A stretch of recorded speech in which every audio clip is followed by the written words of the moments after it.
People are saying as well, Richard, you're getting het up over nothing. Yes, Saudi Arabia owns the Savvy Gaming Group. Yes, they bought Vindex and by extension Esports Engine, which was the kind of number one independent tournament operator in NA. Yes, they bought EVPN in China. So they have an inroad into China now. They have infrastructure in Asia, essentially. It's not just China. They have all of these things, and it's all in. But don't worry, because it's just them. They're not buying Blast. They're not buying Blast, Richard. So don't worry about it. What would you be worried for? It's just one company. Thought you like competition. Surely people can just vote with their feet. Now, you'll remember, I told you two things on this stream last time we talked about it. And the first thing I said was, I always thought the ESL Faceit Group would buy Blast. But they don't want to buy Blast. In fact, internally, their belief is they don't need to buy Blast, because they can just hire the people from Blast that make Blast good, bring them into what I say it's called the Death Star in the industry. You know, the ESL Faceit Group. You go work over there, and Blast will eventually get shit, and they'll just slide out of business. Blast's already hemorrhaging cash. You know, we got into that, didn't we, on another stream, where if you go look at, like, Blast put out their financial reports, and yeah, their revenues are going up and up, but, you know, they're still losing money doing what they're doing. And so I talked about it on stream because I'd heard it behind the scenes, and I'm just sick and tired of kind of like, we're all playing a game in esports where we all know things and no one says anything, and then they happen, and we all go, oh, you know, surprise Pikachu face. And I just can't be bothered with it anymore, because, you know, I want people to know. You know, it was like when I was talking about how basically the Talking Counter podcast has like played down the fact that they are paid from ESL accounts. They're saying, oh, it's Spotify paying us, but Spotify pay ESL, ESL pay them. And that compromises them. You know, I said I was going to give them up until Gamers 8. And when they did their podcast about Gamers 8, I was like, surely Yanko Moses and Chad, you know, surely they're not going to fucking, you know what I mean? They will talk about how it's problematic. But they didn't. They didn't mention that at all. Didn't use the term sports washing. Just wanted to talk about how good a tournament it was. And what a good time. And wasn't it cool? And wasn't it keen? And it's like, okay, well, I'm done then. Because Saudi's tendrils are just everywhere. So anyway, I said ESL was going to go out and make key hires from the Blast to destabilize the company. They had hired 2 like HR specialists to put together, I believe it was, to put together these like fantastical packages. So if you're working at Blast, they go, hey, look, we can give you all this money and all these benefits. Just come and work for us. Just jump ship. That's what's happened. Lo and behold, I told you, you know, here it is. This is one of the OGs. Now, again, just before I read this, people might not know, but Blast isn't even the Blast you think it is. Blast used to be a bunch of Danish OGs in esports, and obviously Nicola Nyholm and some people that, you know, probably we don't get along, but I think, you know, I'm all about Glasnost in face of the Saudi takeover. It's now, there's like 50 dudes in like London, like handle their like Blast's like marketing and stuff, and increasingly the Danes are sort of leaving, and Blast is going to be shit soon. Because these people, by all accounts, they're messing a lot of things up, aspects of the business.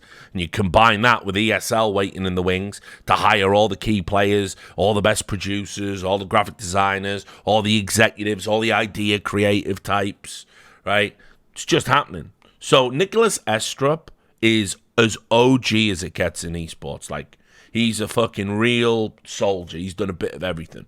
Worked at orgs. I believe he's been a journalist. You know, he's just been around the scene for a long time. I really like this dude. I mean, it's hard because, you know, I criticize stuff so much, so vociferously, because I want the industry to be better. You know, it hurts people catch feelings. And Nicholas is a guy I ain't talked to in a long, long time. You know, sadly, because of that. But here it is. Here it is in black and white. He said a few weeks ago, and by the way, his current title is Vice President of Product Development at ESL Faceit Group.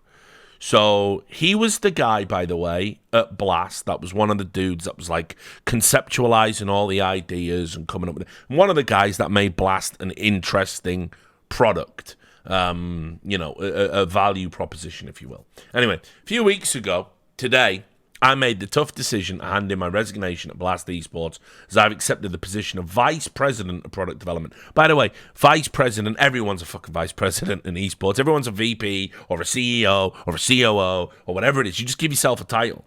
But what Vice President means, what comes with that bullshit title, right, is money. Mega money. He's going to be on some crazy fucking salary. Like, you know what I mean? I don't think I've met anyone in esports who isn't at least a fucking vice president. You know what I mean? It's just a fucking joke of a business. But anyway, he's now a VP, a role where I'm excited to assist in building what the future of entertainment looks like in esports and beyond. There's no short way of summarizing the incredible and exciting roller coaster it's been at Blast since walking through the doors at then Refresh in 2016 as the third employee, supporting the early journey and rise of Astralis, and later being given the task of conceptualizing and creating both Blast itself and tons of entertainment IP across some of the biggest video games in the world. As my journey at Blast concludes, I leave a company now totaling close to 150 employees, not for long, tons of shows under the belt, and an exciting future ahead across multiple titles. It was not an easy decision to make, but one made in the quest for personal growth and new challenges as I remain committed to elevating the esports and entertainment landscape. I'm excited to do that with nearly 1,500 new colleagues in the biggest esports organizer on the planet, the ESL Face It group. We can skip this picture, some personal thanks, because I'll greatly miss my teams and the abundance of talented colleagues I've had and been fortunate enough to either work with or help bring on board at Blast. I'm now excited to get to meet all my new colleagues at EFG. So there you go. One of the guys that came up with Blast, the guys that was doing the concepts for Blast, just hired, headhunted, scalped, gone, got him, and so crazy to think that, because I said this guy's a talented motherfucker. Like, Nicholas is a talented dude. He's a really intelligent guy, really articulate guy. He's done so much in esports. He understands all the little interconnected parts. He knows what the fans want. He knows what's good. He knows what's bad. Like, he's going to be an asset to the ESL Face It group. There's no doubt about it. And like I say, he is just one. There's going to be more coming.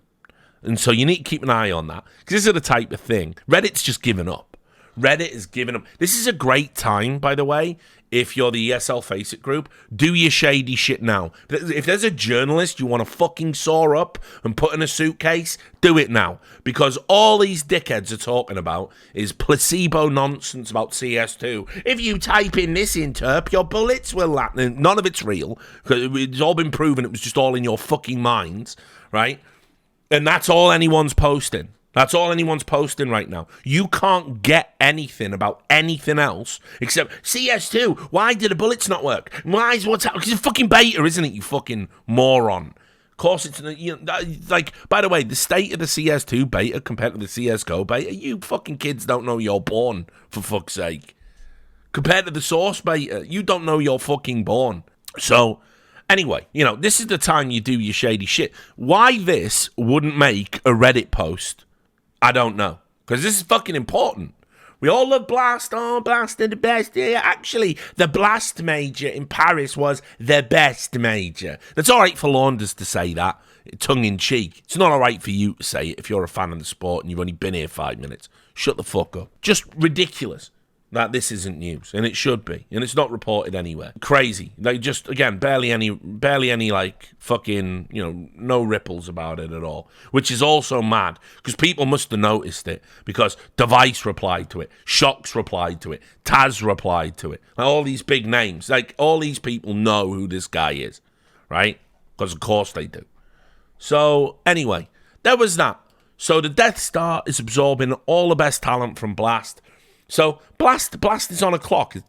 It's going to die. Not a problem, right? Okay. Richard, stop worrying about it. Just learn to love esports. Why do the Saudis aren't going to take over everything, right? So I was like, okay, well, it's not a big deal. This happens every time I bring up Saudi, right? So I want everyone to understand why it's significant what the Saudi Public Investment Fund is doing.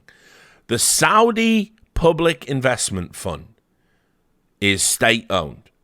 When you take money from that fund, you agree typically to have the Crown Prince or another member of the royal family who control the Saudi Arabian state, because it is a monarchy, you agree to have them on the board of the company that takes the money. They have input. So the same people that are dropping bombs on children in Yemen, that are ordering the murder of journalists, that are arresting political dissidents, that are oppressing women, and ordering the machine gun fire on migrants at the border, are the same people coming in and telling you, this is how we want you to run the esports event. That's the problem, right? And what everybody replies with is, yeah, but America's no angels, are they? Yeah, because I've never criticized America or American foreign policy. But whenever I say to them, yeah, but can you show me where the American government is running an esports event and they insist that Joe Biden has input on what that event does, then okay. And they can't. And they tie themselves up in knots. The best way to hold a mirror up to someone who is mentally ill, and just like a person who reads a tweet, it doesn't say any of the stuff it's, and then they start talking about what their brain is telling them to say, right? Like just full delusion. The best thing to do is just ask a question. Yeah, okay, cool. Don't confront what they've said. Just ask, but can you do this? Can you see this? No. And every time you do it, they go a little bit further and a little bit further. And either they will have to pull out of the nosedive of madness because the cognitive dissonance will be so uncomfortable, or they will fully descend. Either way, I don't give a fuck. Just some random dickhead on the internet. But it's mad. It's mental. And because of how X.com works now, I can't put the thing in expert. I'm going to have to go through and manually get all the comments. Because otherwise I would sit here and I would show you, but I can't. I have to manually put in each link now. You can't scroll a Twitter thread if you're not logged in. And you're not logged in if you watch through a broadcast program. So it's actually crazy.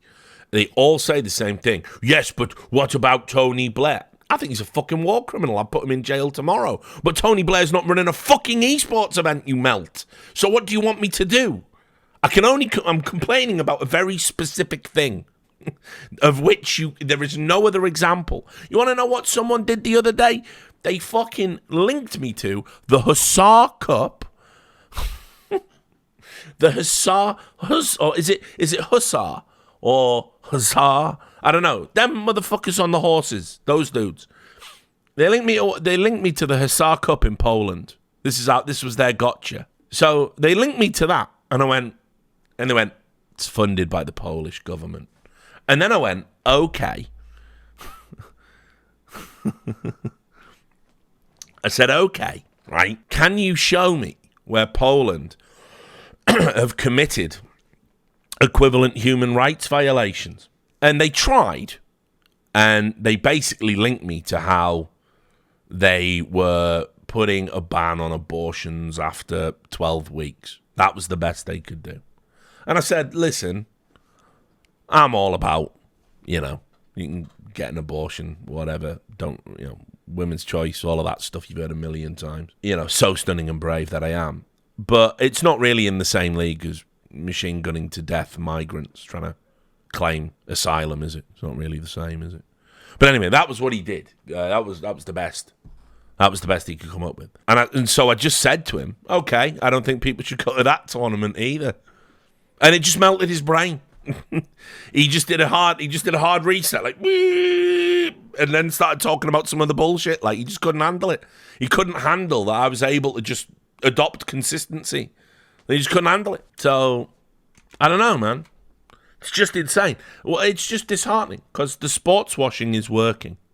And it's working. And morons are saying this moronic stuff. What this headline would say, if you could see it, so I'll drag it across, is that the IESF, which is like a pretty old school, the International Esports Federation, it's been around a long, long time. Here it is. Saudi is taking that over. So remember, it's just ESL. They're not going to come for anyone else. Here it is.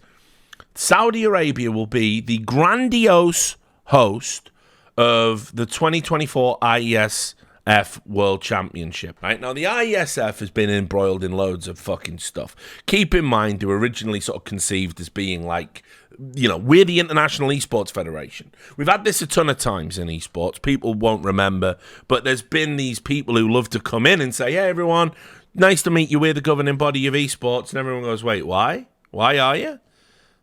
And they go, well, because we are, like, we got a bunch of us, like 60 dudes, so we're just in charge now. And wait, what? And this has happened, like, a number of times, like a number of times. People think they can just say we're the governing body and that's that. You just got to fucking deal with it. So anyway, that's happened a bunch of times. And IESF did that, and they run some international tournaments, and then there was some talk that there was like some money shit going on with them. Anyway, like everybody else that's been around in esports for a while and is fucking running on fumes, Saudi Arabia comes calling, what you going to do? So this is in the ESTNN publication, never seen them before, but Saudi Arabia will be the grandiose host of the 2024 IESF World Championship.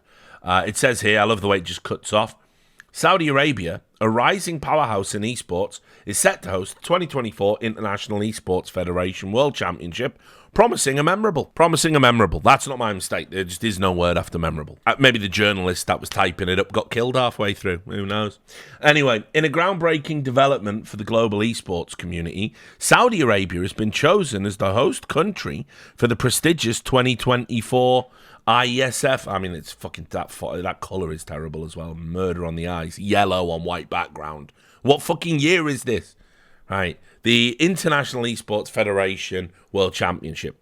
Following the recent conclusion of the 2023 championship in Romania, the IESF announced this exciting news, marking a significant milestone in the kingdom's endeavour to become a prominent player in the esports arena. Then Saudi Arabia's esports ascent, as if there's some mystery behind it. They just got more money than God. They can just do what they want. And no one's got the balls to say no to money. No one's got the backbone. That's it. There's no great ascent. They haven't done anything. They don't know what they're doing. They're not competent. They just got money. The Middle Eastern countries' rapid ascent in the world of esports has not gone unnoticed, I'll say. The nation's remarkable journey began with a strategic vision by Crown Prince Mohammed bin Salman. Look how fawning this article is. Who initiated a national gaming and esports strategy aimed at creating 39,000 jobs and boosting the country's GDP by $13.3 billion by 2030. This commitment to the industry, often referred to as sports washing by critics, those lousy critics, has borne fruit, with Saudi Arabia's successful bid to organise the 2024 IESF World Championship. How fucking shameful, by the way, how shameful is this write-up? Like, it's actually fucking gross. The decision to entrust the rich and powerful nation with this prestigious event, by the way, anyone ever, like, the IESF, prestigious? Whatever, anyway. With this prestigious event reflects the nation's dedication to fostering the global esports community. His Royal Highness Prince Faisal bin Bandar bin Sultan Al Saud. That's a bit of a mouthful, like, to be fair. Might want to shave. Prince Faisal will do, like, but okay. President of the Saudi Esports Federation expressed their unwavering commitment to delivering a world-class championship experience that not only showcases their passion for esports, but also underscores their dedication to its expansion. And then it says down there, the esports world eagerly anticipates the championship's arrival in Riyadh, the heart of Saudi Arabia. This decision signifies a growing recognition of the kingdom's potential to become a major hub for esports, drawing players and enthusiasts from around the globe. And then this was under a heading, somewhat sickeningly. It was under the heading that says, Esports Diversity and Gaming Excellence. So the IESF World Championship is renowned for its diverse range of esports titles, and the 2023 edition in Romania was no exception. The Philippines claimed the overall championship with titles like Mobile Legends Bang Bang, PUBG Mobile, eFootball 2023, Tekken 7, and Dota 2 being won by different nations. Sweden and the Netherlands shone in the men's and women's CSGO competitions, respectively, with more than 601 players from 111 countries participating. This is just like a shitty Olympics, really. The IESF World Championship remains a testament to the global reach and the unity of esports. Conclusion. All right, well, let's see what conclusion they've arrived at. Let's hope there's no more pesky critics talking about sports washing. As the esports community eagerly awaits the unveiling of specific dates and details for the 2024 IESF World Championship, the Kingdom of Saudi Arabia stands ready to offer a platform for excellence, innovation, and camaraderie. I mean, the first thing I think about when I think about Saudi Arabia is how they're just so friendly to everyone, no matter your background. All that camaraderie, as long as you're not a woman or gay or a political dissident or a journalist that says things that they don't like. I really do think nothing says camaraderie more than ordering the execution of someone with hacksaws or imprisoning a woman for 34 years because she tweeted that. Yeah, it sucks. That is, when you're under 18, you have to stick to these guardianship laws, you know what I mean? Yeah, and also that camaraderie wasn't exactly felt at the border, was it? In that 72-page document on Human Rights Watch where they were machine gunning Ethiopians to death. But yeah, Saudi, other than that, I think we can all agree Saudi Arabia is a pretty freaking friendly country, right? Other than, apart from all of that, all of the above, but basically, if you're a fucking straight dude, preferably Muslim, then wicked. We can all get along, And, the Muslim thing's not even a deal breaker. So this decision to organize the championship is a testament to Saudi Arabia's commitment to the esports industry's growth and its potential to unite players and fans from all corners of the world.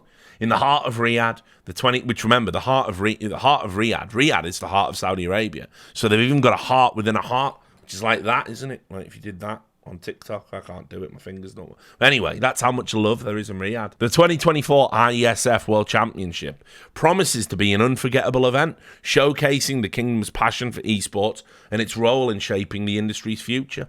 Saudi Arabia's journey from an emerging player to a host of a global championship underscores the remarkable evolution of esports as a truly international phenomenon.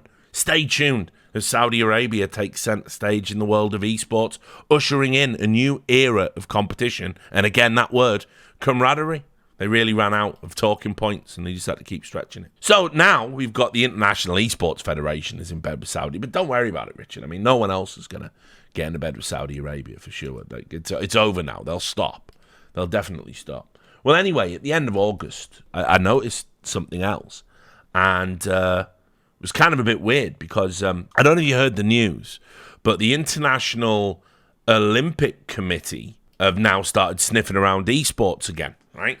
So for years, the Olympics have done this thing of, oh yes, we're certainly interested in esports, but esports would have to meet some standards to be involved. We couldn't have any violent games. Perhaps, of course, maybe Overwatch, for it is the most wokest of games, but the bad shooty bang bang games, no.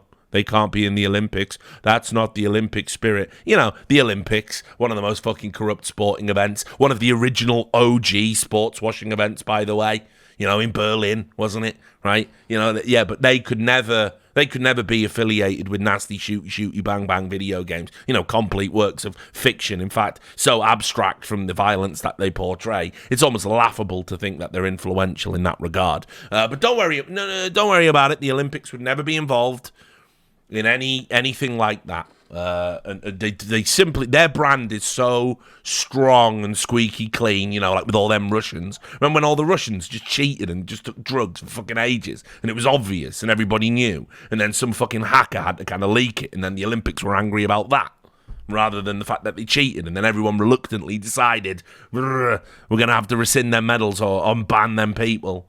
Yeah, remember that? Remember that scandal? So the Olympics wouldn't want to be associated with esports is what I'm saying, because we all know that the Olympics is obviously a very squeaky clean organisation. Well, anyway, they've been talking about getting into esports again.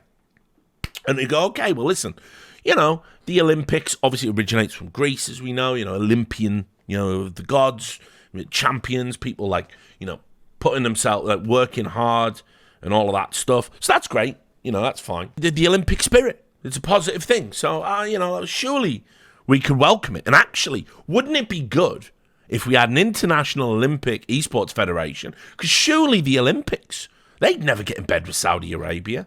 It would be contrary to the Olympic values. Then we all know it's core to their values, right? Like all the good things, the camaraderie, all of that stuff.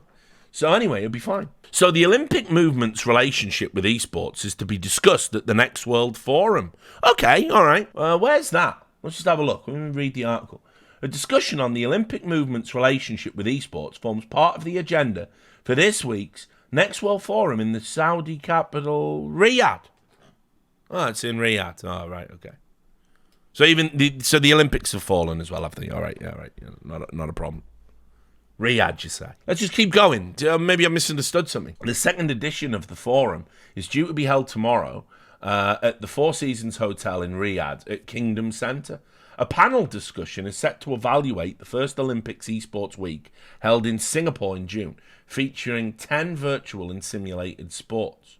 Okay, right. The International Olympic Committee, the IOC, has claimed the week was a success, but it faced criticism from fans of the inclusion of titles such as Tic-Tac-Blow, sounds like a night at Jester's, which were not considered esports, and omitting those such as Dota 2, League of Legends, and Counter-Strike. The IOC's head of virtual sport and gaming, Vincent Pereira, is on the panel, which is set to discuss the extent to which Olympic Esports Week can be considered esports.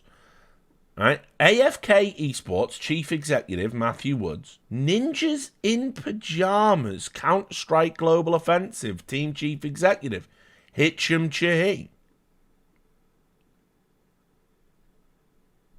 No, they wouldn't. They wouldn't have done that after all of them scandals came out about they don't stand with Ukraine and they're moving their offices to Abu Dhabi and...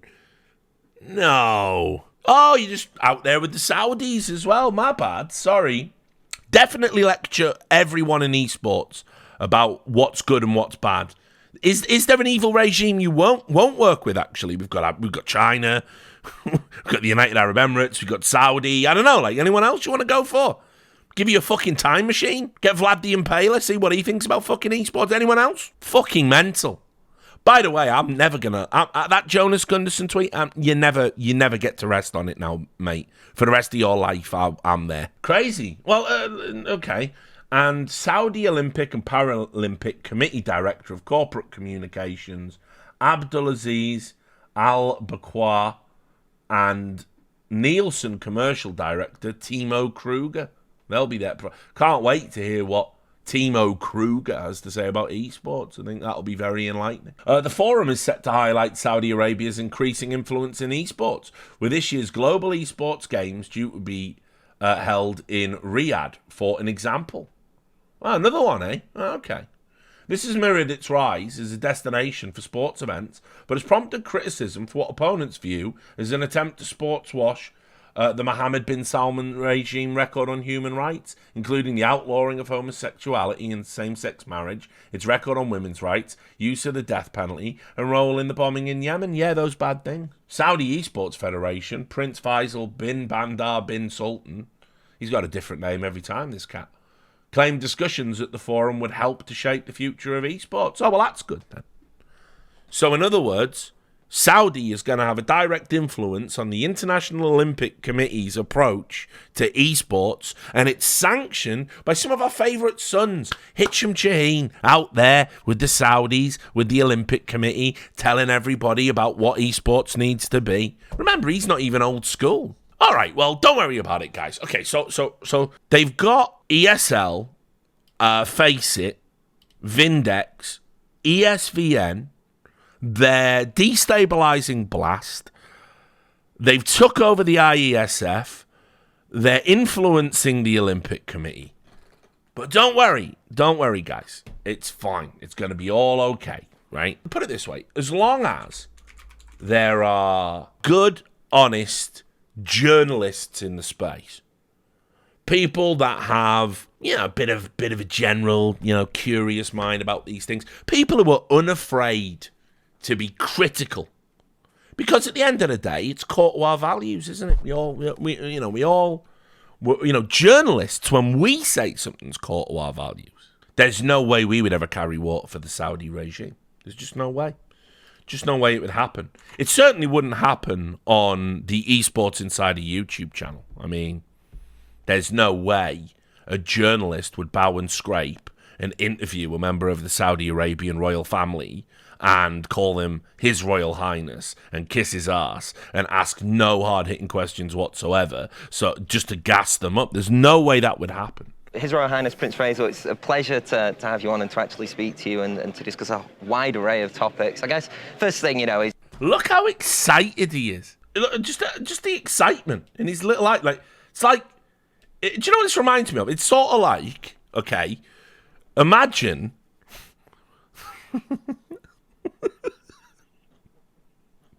Right, imagine Santa was a massive human rights violator, right? And, you're in the mall, let's go see Santa, and the kid's super excited, and, the mother's like, yeah, but Santa did kill all them elves, like, he did genocide all them elves. The elves were, they wanted asylum in his workshop, machine. Basically, look how excited he is. He's like a kid meeting Santa. Like, that's what I'm saying. Just look at his body language. He's just so excited. Oh, I'm interviewing royalty. It's like, yeah, have some fucking professional self-respect, my dude. I don't even know who this guy is, by the way, so I'm roasting him alive right now. Like, fuck me, like.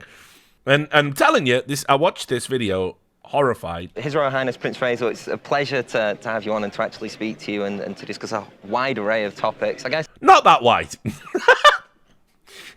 Actually turns out not that wide at all. Questions like, why is Saudi so cool? Like, not that wide. Let's see. Let's have a look at some of these questions. First thing, is how are you, just in general? How are you? First thing, like, how are you, mate?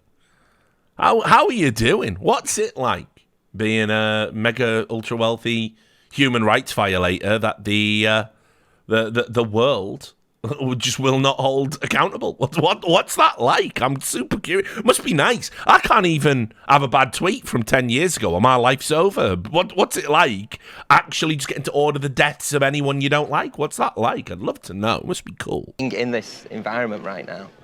Well, first, thank you for having me. It's a pleasure to be here talking to you. Pleasure to have you here in Saudi at this event. If I'm being completely honest, I'm always very conflicted at this event.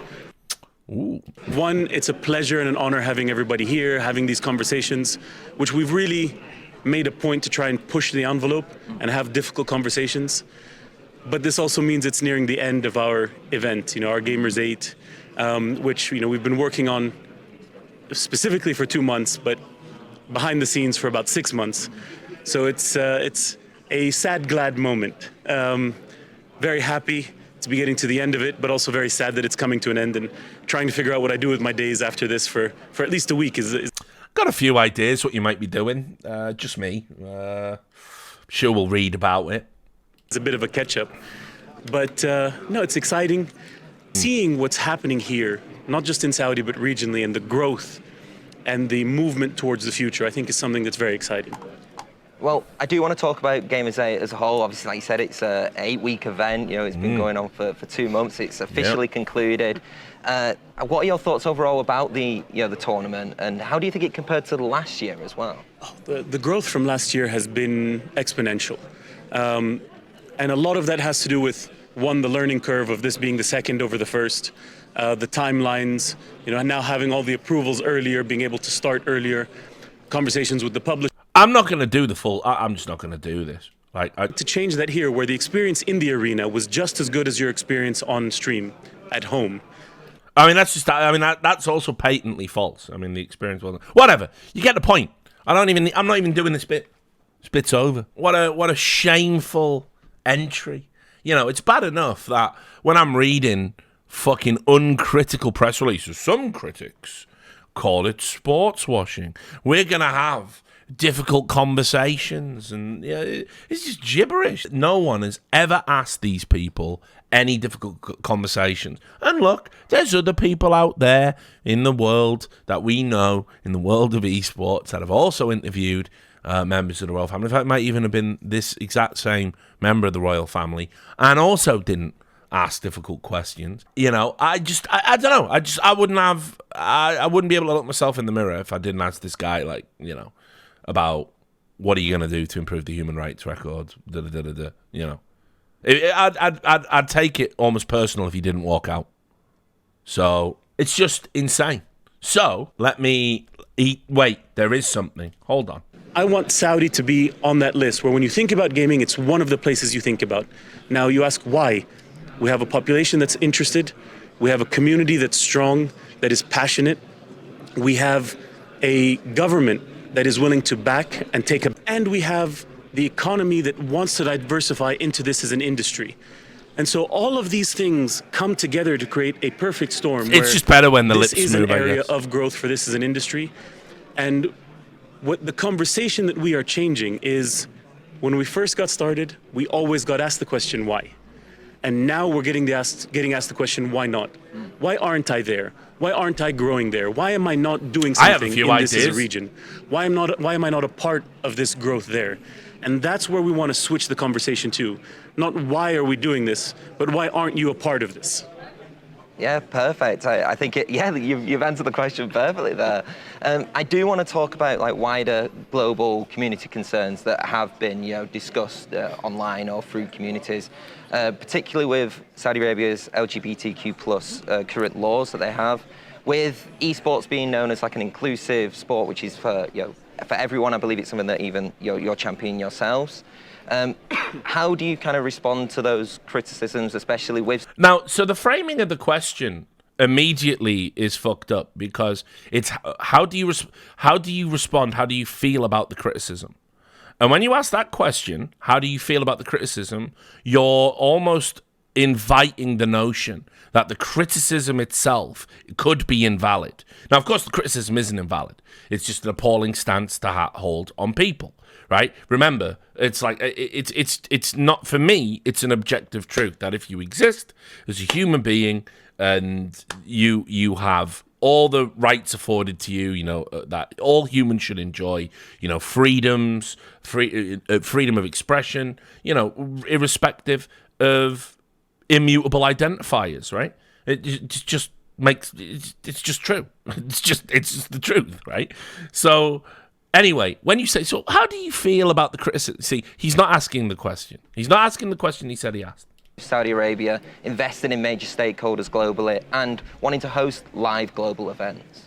So for me, the two things I would say there is, one, the investments that we've made globally are not to Saudiize the industry. That is never the intention. Our intention is to be an additive part of this industry, to be a spur of growth in this as an industry. And one of the things we say is, for example, Savvy Games Group is not a Saudi gaming company. It is a gaming company that is based in Saudi. And so our investments... It's just the biggest crock of shit. Like, you've got to pull his card on that. It is a Saudi company. It is owned by the Saudi Arabian state. It is owned entirely by the Saudi Arabian Public Investment Fund. The Crown Prince is the chairman of the board of the company. It's there in the fucking documents. They advertised that as a feature. It is a Saudi company. And also, nobody said that you want to Saudiize the world. No, what you do is you bring everyone to heel by holding the financial leash. And when somebody wants to pipe up and say, hey, you know what? Maybe Saudi Arabia shouldn't be doing these things, you can now remove that money. Because isn't it weird? Isn't it weird, right? If it was true, what he was saying, here's how you know it's false. Why don't people criticize Saudi Arabia then? Why don't the people they've bought and paid for criticize Saudi Arabia then? Why don't they? Why do they all have to jump through do all these mental gymnastics, say, oh, it's complicated, it's difficult, there's a lot more to it? Why are they doing Jordan Henderson? We must respect all cultures. Wait, really? That's where we're at now. now that you've got a check. So that's what they're doing. And if they weren't doing it for that purpose, then everyone would be free to criticize them. But it's weird, isn't it? None of the people who regularly work ESL events want to criticize Saudi no more. Strange.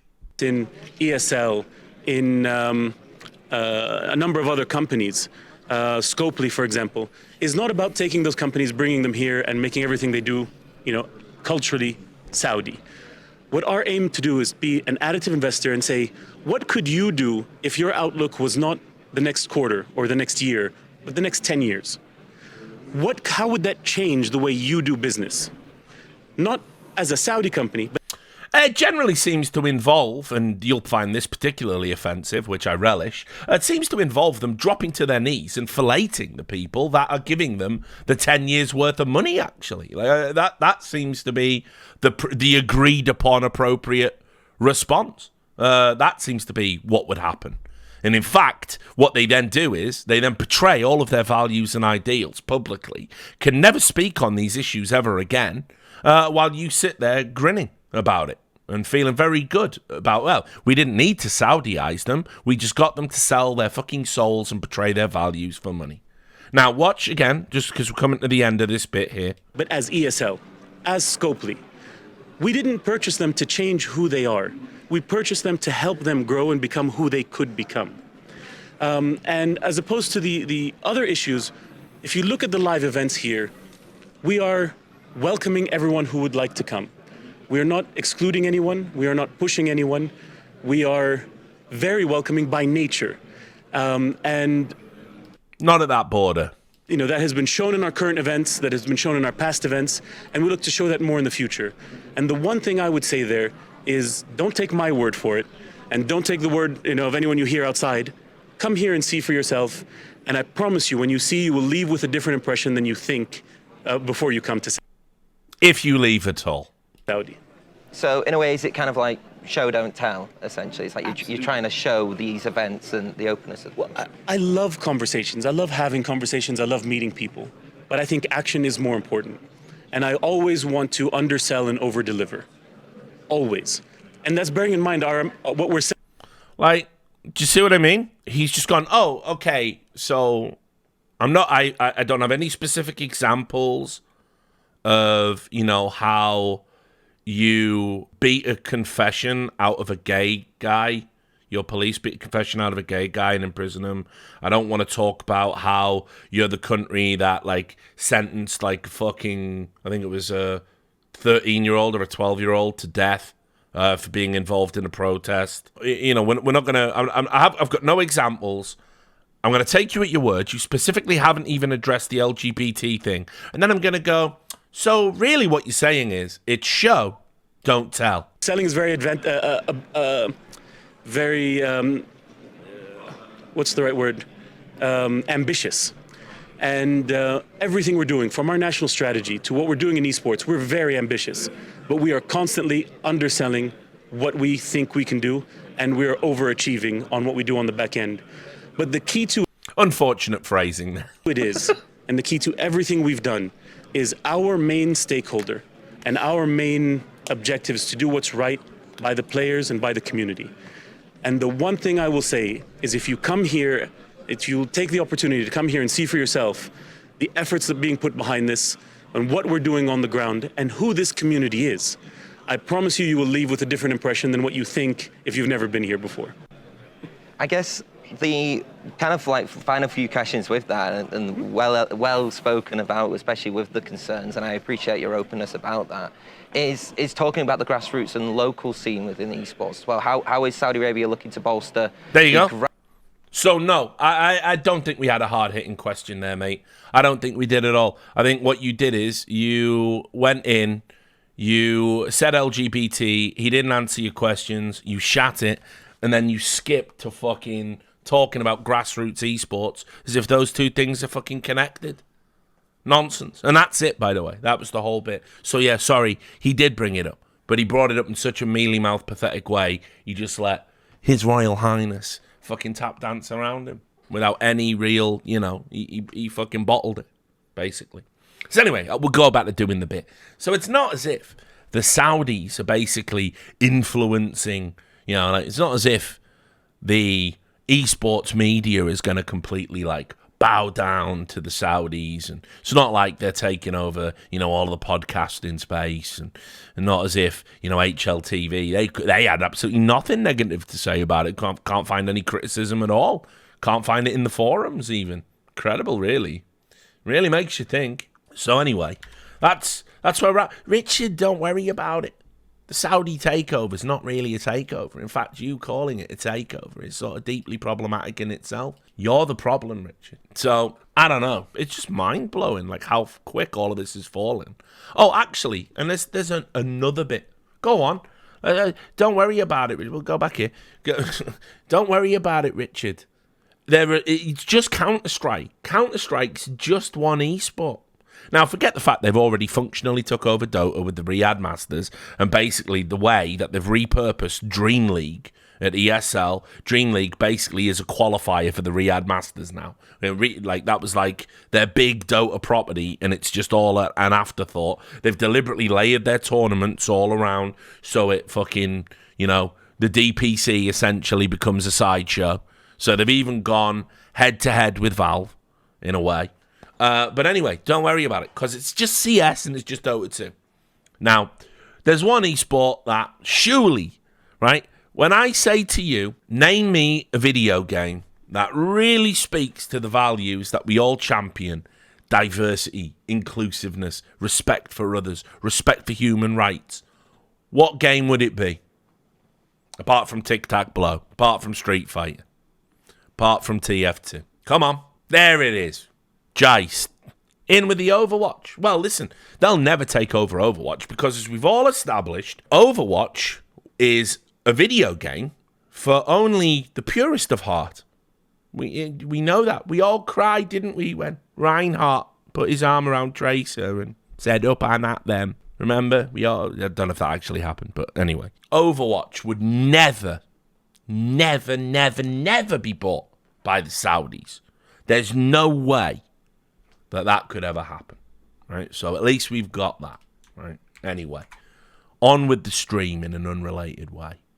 Wait, what's this? Overwatch League enters talks with tournament organisers for 2024 amid uncertain future. Well, hang on a minute, guys. Now, hang on.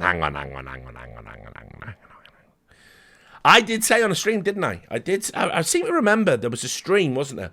And I said, oh, here's what's happening behind the scenes. I think it even got clipped, didn't it? I think it even got clipped and put on the competitive Overwatch thing, and then it got downvoted. He's an asshole. I can't stand his face. He looks like a potato with glasses, and all sort of stuff. He's a fascist, a fascist potato. They said all of that and downvoted it. But what I said in the clip was, what's happening is, behind the scenes right now, is all of those tournament organisers that the Overwatch League fucked off at the start. Because if you remember, if you wanted to run an Overwatch League event, you had, an Overwatch event, because it was before Overwatch League, because the Overwatch League was coming, you wanted to run a tournament, you had to agree to the most insane shit. And I've talked about it. You had to agree to Activision Blizzard get to choose your graphics packages. They basically say whether you can use them or not, whether they're good enough, whether they're, too good, right?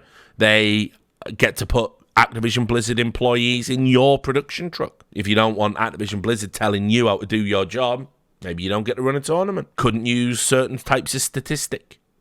Because Activision Blizzard said, we reserve the right to have all the statistics because we want to choose by what metric a player is successful.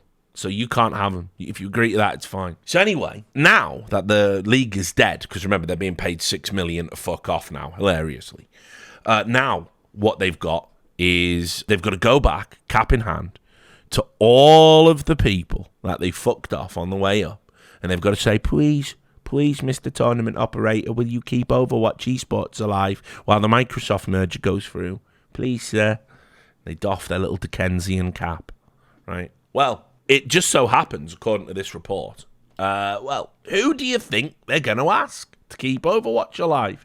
According to sources with knowledge of the matter, the Overwatch League has contacted third-party tournament organisers around the esports industry to plan for the uncertain future of Overwatch esports after the conclusion of its 6th season. GG Recon sources disclosed that ESL Faceit Group has been in talks with the league to organise its circuit in both North America and Europe.